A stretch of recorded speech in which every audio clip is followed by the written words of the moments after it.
right, guys, we're going to go live here and talk about something that I deem is extremely, extremely important. And that is what I call the cost of free is freedom. The cost of free can be freedom. And that means that this idea that freedom is never free. So even though it's called freedom, the domain of free, it's never free. We invest in things all the time. We invest in fishing. We invest in our homes. We invest in cars. We invest in our hobbies.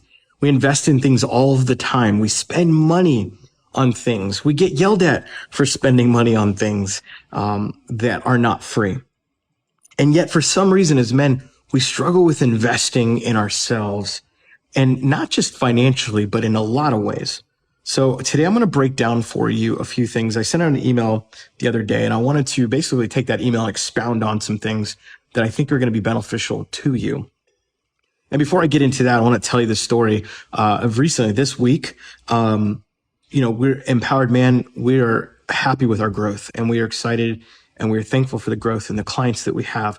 But we know that we are not done yet. We know that there are hundreds, thousands, millions of men that need this message, not just of how to stay married or how to be a better husband, but to become empowered in all of their decisions and everything that they do. And so with that, there is a cost. There is an investment that one must make. And so the other day I was, actually a couple of weeks ago, I started shopping around and saying, to my friends and community and saying, hey, who knows of a good mastermind, that I could be a part of, that I could grow into again? I had been in one years before, and I remembered how beneficial it was to me. And with the point and the crux where we at in our business, I decided I want to invest in the business at a higher level than I've been investing thus far. You know, when I run advertising on Facebook, it's an investment. I'm putting forth the money and believing that I'm going to get a return on that. And we do every single month. And it's amazing. And so I wanted to take that investment to another notch. And so I went out and looked for other groups that could help entrepreneurs, companies like ours, continue to grow towards becoming a much bigger company with more impact, having a bigger team and being able to scale up and grow. And that's the desire I have. And so I found a company. I did some research into them based on a bunch of friends of mine who were working with them already and saying, these guys are good. You need to talk to them. We get on the phone and, we start sharing. I start sharing, hey, these are the needs I have. This is where I'm at with my team. This is where I'm at with the company. And this is what needs to grow. And he comes back and says, hey, these are all this. We can help you with this. We can help you with that. We can help you with this. We can help you with that. And at the end of it, I said, okay, so what's the investment? And he said, it's $30,000. And I said, okay, let's do it. So I just invested $30,000 the other day into Empowered Man. Why would I do that? Because to me, Empowered Man is good, but it's not great. And to me, I don't want to just be good. I don't want to just be okay. I want to be great at what we do. I want there to be impact in what we do. I want there to be investment that is returned tenfold, 100-fold, 1,000-fold, 1,000,000-fold, because we continue to invest in the company so that we can grow it and become more successful. I can be a better coach. I can hire better salespeople. I can hire better graphics people. I can hire better marketing people. I can do those things. I can grow operations in ways that I never thought possible because I decided to invest in the business. So when you think about that, I want you to know that every time we ask for an investment from you, number one, we already make that same investment ourselves. So, investing $30,000 in my company is a small drop in the bucket for what I'm asking for you to invest in yourself. And that's because it's business, right? It's a different type of investment. But the fact is that dropping $30,000 the other day was not a big deal to me. Not because I don't value the money, but it's because I value the return. And I know that the return that company is going to help us get is amazing. It's worth every dollar. So I want to talk about this idea of opportunity cost. And so it was costing me by not hiring these guys. It was costing me in revenue. It was costing me in time because I'm spending too much time doing things that I shouldn't be doing. It was costing me all kinds of stuff. because of the opportunity cost. So an opportunity cost is literally the loss of potential gain from another alternative when one alternative is chosen. So if I continued to do what I was doing while it was good, I was losing out on potential growth because I was stuck with where I was at. I was stuck with the amount of work I was doing. I was stuck with the amount of time I was spending on coaching or on sales calls or doing these Facebook Lives because I didn't have a good process and a good system. And so I wanted to go out and hire somebody that could help me. And I invested in that company to help us grow. So the alternative was to stay stuck where we at. And that's what we do. So what most guys are doing, instead of, investing in a company or something, they basically read blogs, they watch videos, they come into some group, they beg their wife, they whine to her, they write her letters and buy her flowers. They ask her to come home. They beg, and or they just kind of go, well, I just won't do anything. And they'll just sit and they won't do anything. And they'll just hope that this problem goes away. They hope that she comes back to her senses. They hope that, the divorce is finalized and they're still like struggling with it because they haven't gotten over the fact that there is a cost to freedom, that it is more than just free. So here's the thing is that if you want a big return, if you've accumulated what I call trust debt in your relationship, or if you've accumulated trust debt in your life, you can't just fix that today. Like it is a process. It costs something. It's an investment. So there's an opportunity cost literally to your current situation. And I say, it's time to stop playing defense and start playing offense, right? So here's what that looks like. Defense is just kind of like doing the little things like, okay, well, if I go do this, she'll notice, right? One of my clients was talking about this the other day and he's like, well, I'm going to do this and I'm going to do that. And I'm going to do this and I'm going to do that. And I was like, but why are you doing those things? And he's like, well, I hope she'll notice. And okay, well, what is the point of that? Well, so then maybe she'll like realize what she's missing. Like, bro, she already knows. She already thinks that you're not who she wants to be with. So by you doing it for her and for her sake isn't going to help you. It's not going to give you the freedom that you're looking for. What it's going to do is bind you because you're then focusing on the wrong investment. You're investing in her instead of investing in you. Some of you have got to stop trying to invest in her and start investing in you. And what I mean by that is I'm not saying you be an asshole to her. I'm not saying you go be a dickhead to her and just not be nice to her. What I'm saying is though, is that the investment that you're putting in is being wasted. It's being put in the wrong place. It's good to go work out. It's good to go to the gym. It's good to get knowledge and read books and watch videos. It's good to do those things. But that help will only get you so far. So let's talk about this opportunity cost and your confidence. So what is a lack of confidence costing you right now? What is a lack of confidence costing you right now? How does it cost you in your business? Does it affect deal making? I know we got some real estate guys in here. Is a lack of confidence affecting you there? What about getting a raise? What about the power dynamic, your children? Do they end up walking all over you? Does your wife walk all over you? When you don't have confidence, what is it costing you?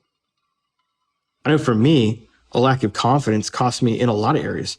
A business area, cost me in my relationships with my children, cost me in a lot of areas. And so by doing nothing about it and thinking that, well, it'll just go away, I'll get my confidence back eventually. Or if I just kind of like psych myself up, I'll be confident. It's like, no, that's not where confidence comes from. Confidence comes from inspired action that is powerful in its core, in its very core. Because when we take that inspired action, we automatically breed confidence in ourselves. When we make empowered decisions, when we ask empowered questions, we automatically bring that to the table. What is the opportunity cost of your own power as a man? Let's think about that. How does your not having power cost you in your business? How does it? Oh, I butchered these. I have these questions back and forth. But what about the power dynamic with your children? What about the what's happening there? Do you feel powerful around them? Do you feel confident around them? Do you feel powerful in life?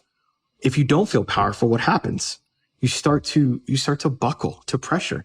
You start to come to this place where you no longer have the strength to get up every day. You no longer can tap into who you are as a man. And so when you show up, you're lacking this power.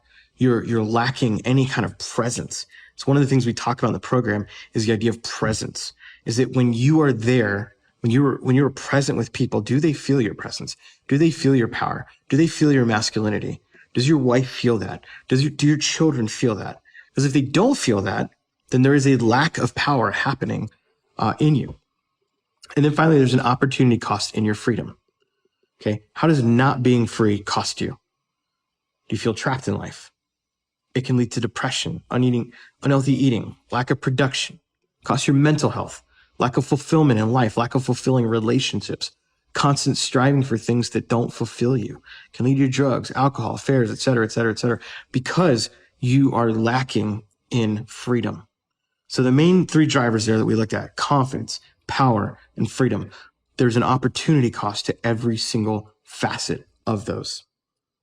So let's talk about then how you can actually invest in yourself. And before you even spend money, right?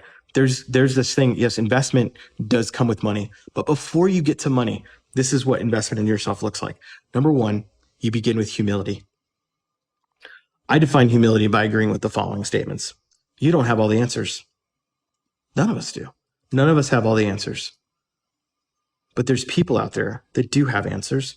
And not only are there people out there that have answers, there's people out there who can help you find the answers within yourself. And that you realize there's nothing wrong with you because you don't know everything. When you come to that realization, that you realize there is nothing wrong with the fact that you don't know everything, that's powerful. It's very powerful because learning does not begin until you realize you don't have all the answers. There's no way someone can truly learn until they realize that they are lacking in the area of knowledge or wisdom in this particular vein. And so by you admitting and saying, hey, I don't know everything, that's a step of humility. It's powerful. You also realize there's nothing wrong with needing help. I need help. I needed help before I started Empowered Man. I need help every day. I'm not great at everything. There's no way. It's impossible. That's why I hire coaches and consultants to help me. That's why I get people in my life around me to hold me accountable to things, because I cannot do it by myself. And there's nothing wrong with that. You were not made to do this by yourself. You were not made to go through what you are going through by yourself. You were designed for community. You were designed for other men to be around you. That's why you joined this community. You joined it because you wanted to see what other people are going through. And you start to realize there's hundreds, thousands, millions of other guys that are going through exactly what you're going through. But you staying small and you hiding in the corner and just watching what other people are doing and not actually getting involved and asking questions and sharing your story. By you doing that, you are stealing from your future and you are stealing from the future of other people. Think about that. You are stealing from your future and you're stealing from the future of other people because it's an opportunity cost for you to play small. When you play small, when you play in the smaller story, other people, the future is missing out on you. And this world needs you. Your kids need you. Your wife needs you. Maybe your future spouse needs you. They don't need you playing small. Your kids don't need you playing small. They need you to stand up and stand strong and be an empowered man. Look, you ask for help and are willing to invest in that help. That means you're humble. And a man that can ask for help and willing to invest in that help says something about what he values. Because again, what you value, what you're willing to invest is more about how much you value yourself than anything. And if you're not willing to invest in yourself, what does that say about your value? I ask that question a lot of times when guys are keen on coming into our program, and I'll say, hey, look, this is a great program and I think it's a fit for you. But can you see yourself investing in yourself? Can you see yourself investing the time, the tears, the emotions, the money into this? And that's the question, is the crux of all of this, right? Is because investing in ourselves is something that men just don't like to do, unless it's our toys, right? Maybe we like to buy our toy. Maybe we like to go buy our gun or a hunting thing or our truck or our Tesla or whatever it is that we want to buy, whatever it is that thing is, right? That's how we invest in ourselves. And those are fine. Those are great. I've had the toys. I love the toys. I invest in my house that way because I like having a nice house. But is that truly investing in your future? Is that really the investment that you want to make? Or is that just something that you do to mask the pain? Think about that for a second. Are the investments you're making for the purpose of growth, or are they for masking the pain that you're dealing with? Number two, you make a decision to take action. So I define action by agreeing with the following. Taking imperfect action creates and inspires more action. More action. So by taking imperfect, messy action, you are going to create and inspire more action. Think about what that looks like. That looks like a guy going, you know what? I don't have all the answers. I don't know exactly what I'm supposed to do, but I'm going to do something. I am going to get some sort of help. I am going to do something. I'm going to write a letter. I'm going to do whatever. And that's what a lot of us start out with. We take some sort of imperfect action, and it's messy, but it inspires more action. That's why a lot of times if a guy says, I want to work with you, I say, well, what actions have you been taking? What have you actually been doing? And they're like, I haven't done anything. Okay, you're not ready for a call with me then. Because until you've actually taken imperfect action, there's no reason for you and I to get on a call. Because I know that you won't take the actions that I tell you to take, because you're still stuck at stage one of the Empowered Man journey, which is, I don't know what actions to take, and I'm just going to sit on my ass until I decide to actually do something and take some sort of action. Imperfect actions get you closer to your goal than inaction. So by doing something, reading blogs every day, starting a workout plan, doing whatever, that imperfect action, even though it's not rescuing your marriage, it's still helping you in some aspect. It's still making you healthy, and it's still getting you closer to your goal of being an active person. And finally, action breeds confidence. This is key, very big key. One of the first things we do is we look at your 5 power zones when you come into our program. And those 5 power zones indicate to us where you are lacking power in the marriage or in your relationships or in your life, period. And we look at these critically because these set the game plan for how we work together. And one of the things we do is we look for action steps we can take immediately to get a power zone back to us. Whether that's your home life, for example, a guy sleeping on the couch and saying, I don't want to sleep on the couch anymore. And we help him get back in his bed because we created an action plan for him to do it, gave him a script to do it, and then he does it and he gets in his bed. Guess what he has? His confidence. He gets his confidence back because that's what happens. All right, the final thing is investing in yourself is you follow a game plan. So I define a game plan by the following. A game plan is not guessing. Okay, most of you are guessing. Even my clients guess. And they're like, I think I should do this. What do you think? I'm like, okay, where does that fit within time, space, consistency? And then I coach them through the process. And I help them understand that this is not a guessing game. This isn't about just guessing and seeing what sticks. This is about looking at tried and true principles and having a game plan for going forward. So the game plan is put together by people who've been where you've been. Guys, I've been where you've been. Andrew's been where you've been. Our team has been where you've been. We've experienced just about everything that you are experiencing right now, if not more. Guy I was talking to this morning, he had a unique situation. And I explained to him, like, bro, I went through that exact same thing in my marriage. I experienced exactly what you experienced. And I said, this is the pains you're feeling right now. Boom, boom, boom, boom. He's like, yeah, it's exactly what I'm feeling. So we understand that. So the game plan isn't just some theoretical textbook approach. It's not. It's based on real life, real experiences from professionals who actually understand the pain and have built and designed systems to help you move through the pain. The other thing is this, is having a map is cheaper than not having a map. It's cheaper to just buy the fucking map, right? Like, I don't know, back in the day, we actually had maps. Some of you young people are like, what is a map? Right? Before you had Google Maps, you had actual Rand McNally maps. If you wanted to drive cross country, you actually had to go to Walmart and buy a fucking $20 map book to get across the country. You couldn't pull it up on your phone because there was no phone, right? Unless you had GPS, which was super expensive at the time. And so even though you didn't want to spend the $20 on the map because you're like, well, I'm only going to be here for a certain period of time, it's cheaper to buy the map than to get lost on the way because you don't know where the fuck you're going.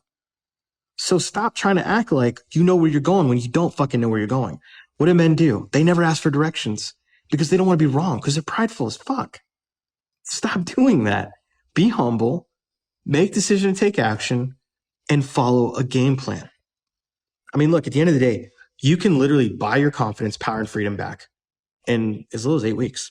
I mean, legitimately, you can buy those things back by investing, by looking at the opportunity cost, saying, it is costing me more to stay where I'm at than it will be to invest my time, energy, and finances into a program that will get me to where I know I can get based upon the results I've seen with them, based on the things I'm hearing from them. I know that they understand exactly where I'm at and they know how to get me to where I want to be.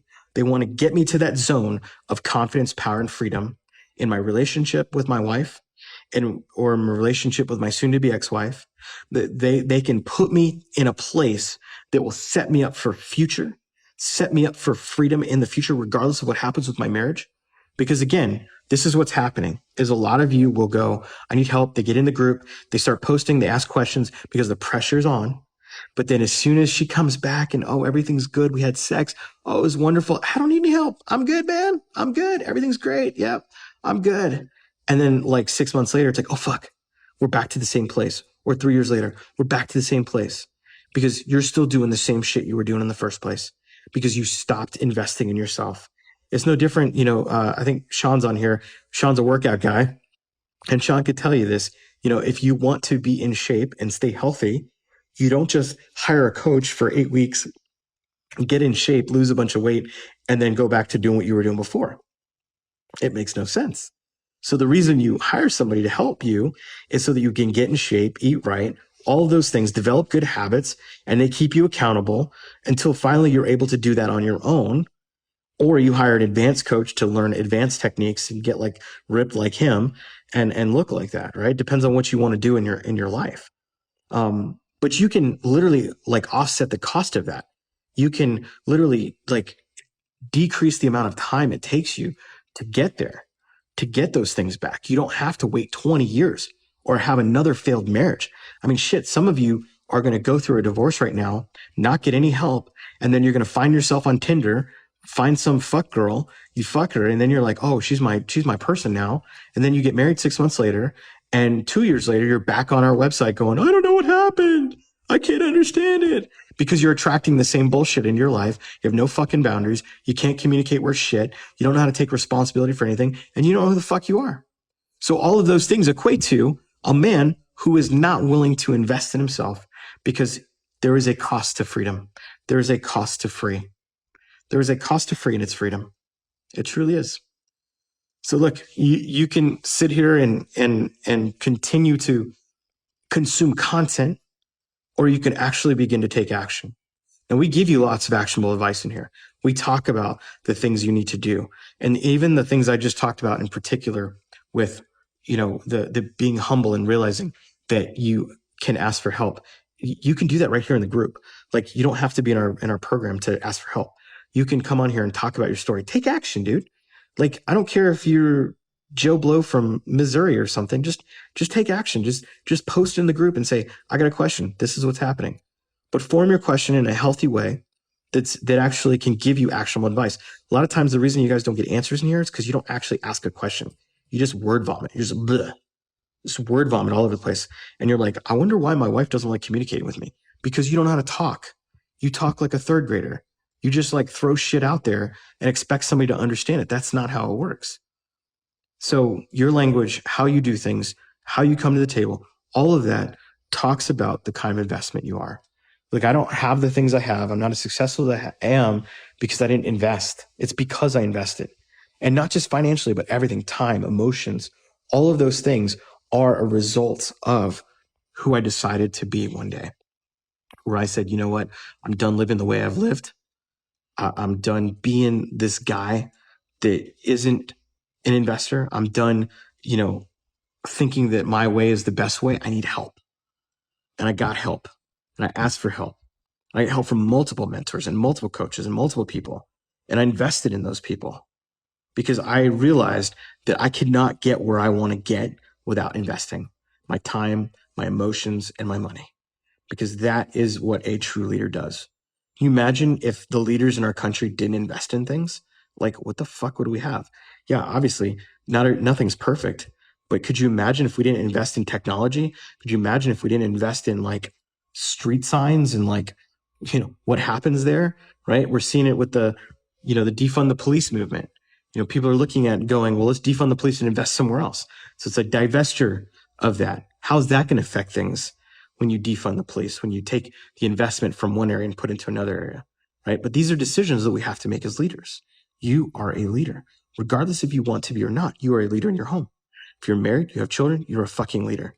You better act like it. Leaders invest. So what are you investing in today? Like seriously, like, are you just investing in 6-packs and cigarettes? Are you investing in a little weed? You investing in porn? You investing in Madden or Xbox or whatever the fuck you're investing in? Like, are those your investments? And you're going, well, I can't afford it. I can't do this. I don't have time for that. I just can't. I'm just busy. All these things, because you're not making your life, your wife, and your children a priority because you'd rather invest in other shit. This is hard truth, but it's a hard truth that we all have to eat. I have to eat it. I have to eat it every day. I have to live with that every day. The consequences of my decisions, the consequences of what I invest in. If I don't invest properly in certain things, I'm going to get an outcome that I don't want. I don't want that for you guys. That is my rant for you today. Hopefully you got something out of it. I'm out.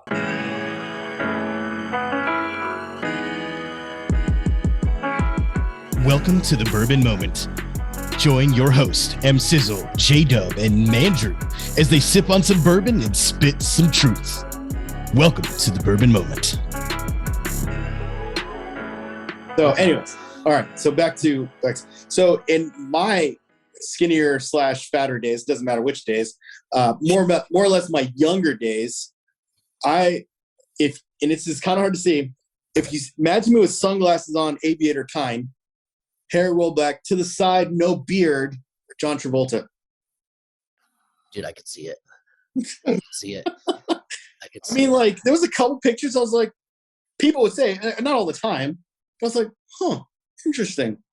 I guess we had a similar vibe. I could like see it in the cheeks and the nose. Yeah. Yeah, I think it was profile. more the profile. Obviously he's white, I'm not, but I think I'm a better dancer than him, but now he's like bald, like he can't. I can attest. Mark's a great dancer. I was at his wedding. We have videos to prove it. And apparently in one of the videos, I'm down on the floor, like. Oh, dude, there's pictures of you down on the floor. I almost posted it like 2 weeks ago. Those pictures, let's not talk about those pictures. Mark and I were talking about the pictures, and he was like, yeah, you're there in the corner. Yeah, but. No. I'm doing my smoker's cough now. I don't even smoke. Sorry, don't smoke. No smoking here. Insurance people, you listening? I don't smoke. What's it called? But also at the nightclub, I was dancing there too. Yeah, you were. We were all dancing at the nightclub. That nightclub was actually super dope. Minus that photo taking guy. Yeah. There was like a little too many drugs, but other than that, it was. Dude, there were like people wilding out everywhere. They were doing Special K and shit. Like it was crazy. Oh, you saw it? Oh, wait. Yeah, we saw that girl. Yeah, remember the girl? And then we saw that guy trying to give it to her, and we almost interjected to take care of her. Yeah, I told the guy, remember that girl? Get her out of here. That was crazy. Do you remember that girl that was standing next to me that I was just like, Mark, do you see this girl? And she's just sitting there staring directly at me. She's like this far away. I was like, Mark, do you see this girl? And she's it's crazy. People are weird in nightclubs. Next time we'll get Mandrew there with us. We'll rush the stage. Thankfully, they had a big enough area out by that bar, so we didn't have to go by the stage. Yeah. Amy we were like behind these red ropes. Yeah. It was great. Yeah, that was so much fun. Last time I took her to a club, it was bad. Like, well, not the last time, but in Huntington at least, we went to a club there, and it was so packed. Like you like walk like this, and you're just constantly, people were touching you the whole way. Like it should have been a fire hazard. I don't even know why they were open. And so like we finally get to the bar. I get some drinks. And she said 5 or 10 guys that already touched her butt at some capacity. And she's like, I'm done. She threw her drink down. She started walking. I'm like, wait a second. I haven't even finished my bourbon yet. Let me finish my drink.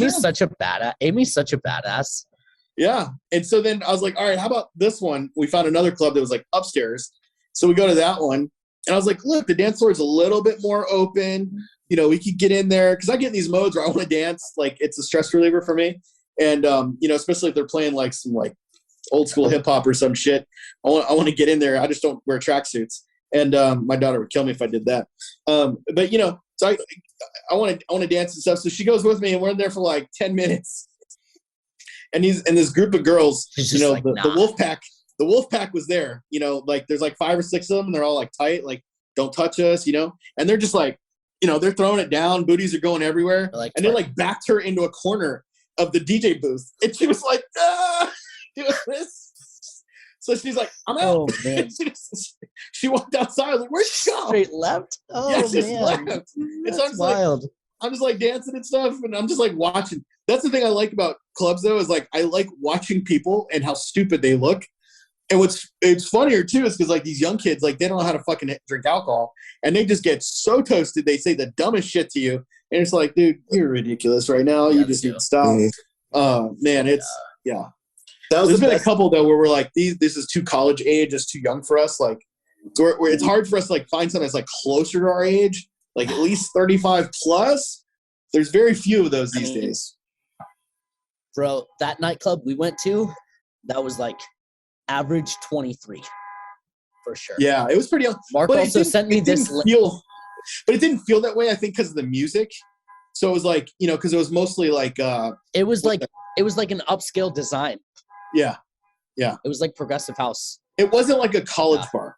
Because like here we go to Tempe and there's like it's all college bars. And it's like literally kids with like fake IDs. You're like, I feel like I'm somebody's parent here. Like this is too much. Bro, Mark sends me the link to this show. What was it, like 3 hours before? Yeah. He sends the link and he's like, you want to go to a nightclub? He sends the link and I look at it. Dude, I didn't even turn to the woman that was with me and ask her. I turned to her after I bought them. I was like, I bought us tickets to this concert. And she was like, what? Because we were out the night before. And so when I drove us down, she was sleeping the entire way. And when she woke up, she was like, where are we? And I was like, we're in Newport. She was like, what? I went to sleep when we were in San Diego. And I was like, yeah, we have a whole night ahead of us. We're going to dinner. Then I don't know what we're doing. And then I turned to her as she's sleeping in the bed. And I was like, hey, I bought us tickets to go to a nightclub. We're going. And she was like, what? Why would you do that? And I was like, because I'm here for a good time. I'm here for a good time, not a long time. Yeah, we went, dude. Well, it was because, first of all, we thought it was just going to be just like a regular club. And I looked it up because you said, hey, this one's probably good. And it turns out they had this guest DJ and it was like $55 a ticket. So I was like, hey, is this like, because if I'm going to pay $100 to go in, like, it better be good. And he's like, yeah, let's just do it. And I'm like, all right, fine. And we were so out of place. My wife is not the club going type normally, and she wasn't ready for this. So she legit was in that place wearing a fucking cardigan.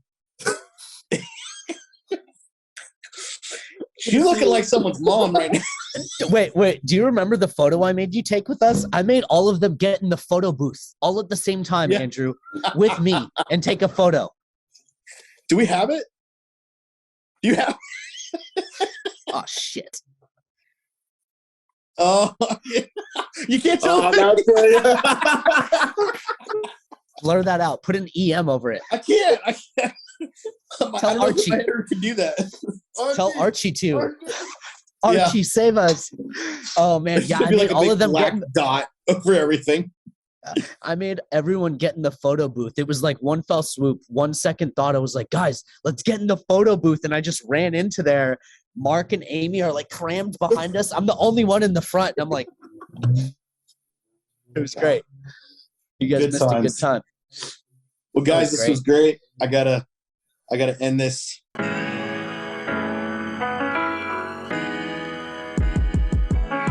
Thanks for joining us on the Bourbon Moment. This is your host, M Sizzle. I've got Mandrew and I got J Dub, and we are out. We'll see you next week.